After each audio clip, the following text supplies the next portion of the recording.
So, Sven Vinke from Larian Studios just recently announced that they have cancelled their DLC for Baldur's Gate 3, as well as deciding that they will not be making a possible Baldur's Gate 4 or any D&D inspired game for that matter.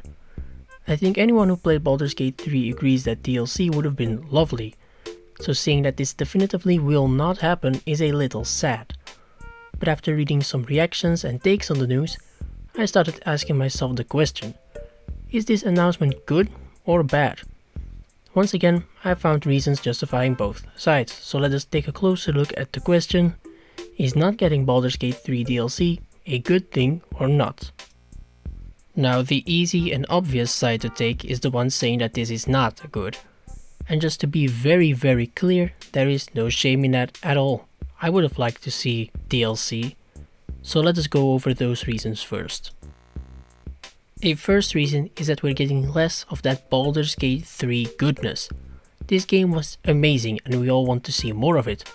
So the announcement of not getting this will leave a lot of fans disappointed. It isn't technically an obligation to meet those expectations, especially after making such a banger, but we can't help but think that DLC would have been a guaranteed slam dunk success. A second reason is missed potential. Baldur's Gate 3 was a huge success and overall felt relatively complete and fulfilling in its story. But a world like the Forgotten Realms of Dungeons & Dragons is a world that has so many more opportunities for storytelling and areas to visit. A lot of these areas would have been very popular with longtime fans of Dungeons & Dragons especially. The city of Menzoberranzan is one that immediately comes to mind to me because it's such an interesting, detailed, important place in the Forgotten Realms, and it's a fan favorite. Menzoberranzan is only mentioned a handful of times in the game, so we can't help but feel like they could have done more with it. For context, Menzoberranzan is an important city for the Drow race, so dark, spoopy elves basically, that live in the Underdark, so caves, big caves. Menzoberranzan has a very complex, I guess, political structure, not really, because it's full of corruption, murder, and a constant battle between houses for power over the city. A lot of important events have taken place in the city, for example the birth of Whoa, I butchered that. Drizzt Do'Urden, holy shit. Now, for reason number 3, we're looking at it from Larian's perspective. There are a ton of things to gain for them with DLC. An obvious one is money. Considering Larian has had a history of near bankruptcy, it wouldn't hurt to have some more money on their hands to put back into their games. By making DLC, they will also be able to realize their own creative goals, regardless of what the community wants them to. They have their own places to create and stories to tell in the continent of Faerun. The fact that they had to cancel it meant that they were working on stuff before this. They can implement those in a new game, but some of these might never see the light of day again. Okay, so this was a very fast, not really detailed list of reasons, but that's because this is the part where it gets interesting. What if not having a Baldur's Gate 3 DLC is actually a good thing? There are a lot more reasons to think this is a good choice than you might expect, so let me tell you why. A first reason is one stated by Sven Vinke himself in an interview with IGN. He basically gives two main reasons. First, he says that the developers were making DLC because they felt like they had to. To Sven, it didn't feel like it was a passion project anymore. Larian, you could say, is a pure studio. They still make games because they want to make games. And that's pure, I guess? I don't know what word to use, but you get what I mean, right? After telling his team that they would cancel DLC, his team was actually very relieved, which just proves that it might have been better not to make it in the first place. Like I said, Sven also had a second reason, which is the Dungeons & Dragons rules. Baldur's Gate 3 is based on Dungeons & Dragons 5th edition rules.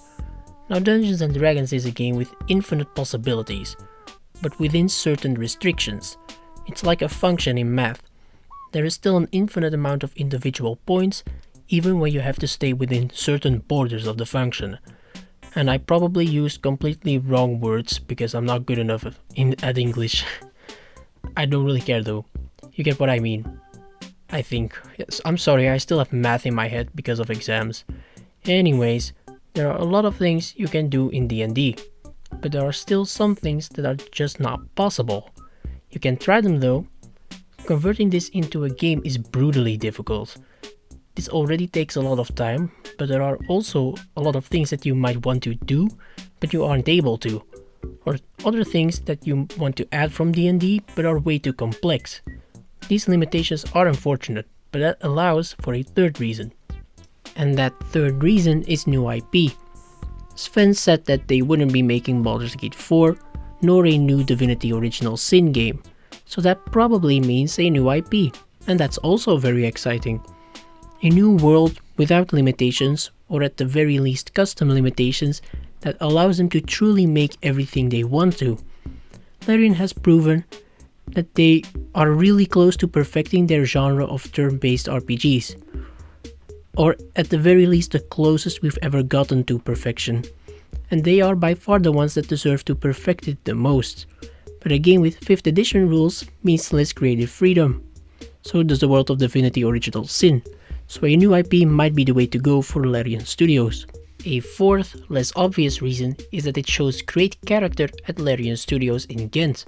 Let's go Belgium! Unrelated, did you know that Sven is placed 131st in the list of richest Belgians? I do sometimes see 132nd, but he deserves to be one higher, doesn't he? Back to my point. One of the reasons Baldur's Gate 3 blew up was the fact that it was a AA game without microtransactions in the middle of failing or disappointing AAA games. The fact that they don't make DLC here shows to me that they're not willing to play it safe like AAA companies. There is a nice word for that sort of playing it safe behavior: complacency. But that doesn't apply to Larian, and that's nice to see. They are staying true to their vision and morals and are affected by what performs best and what fans want them to, without fully ignoring fans, of course. Now I must quickly mention what a beautiful Cinderella story Baldur's Gate 3 was. As a Belgian, I can safely say that this should be considered as one of our country's greatest successes. And it makes me really mad that it barely got any media attention over here. I feel like the general view on games here is still very primitive. Gamers are useless people who do not contribute to society and don't go outside. It's frustrating, really.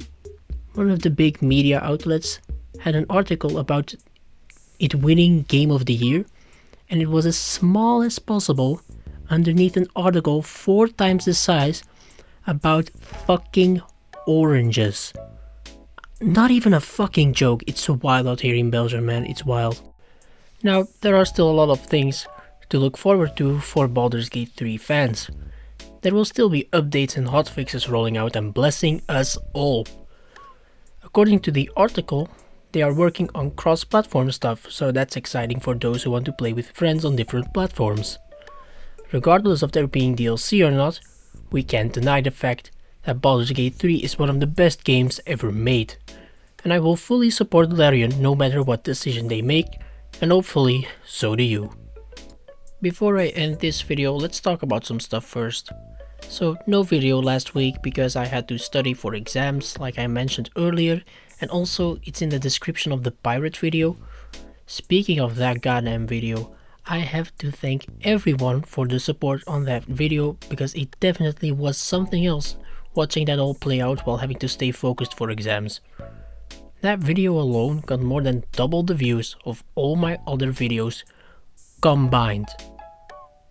It's already way over 2,000 views. I can't even comprehend that fucking number right now. From the bottom of my heart, thank you so much for that. This one should be a little bit shorter if I'm correct. I haven't put everything together yet, so I don't know how long this is. But I think it's gonna be shorter. And that's because of exams as well.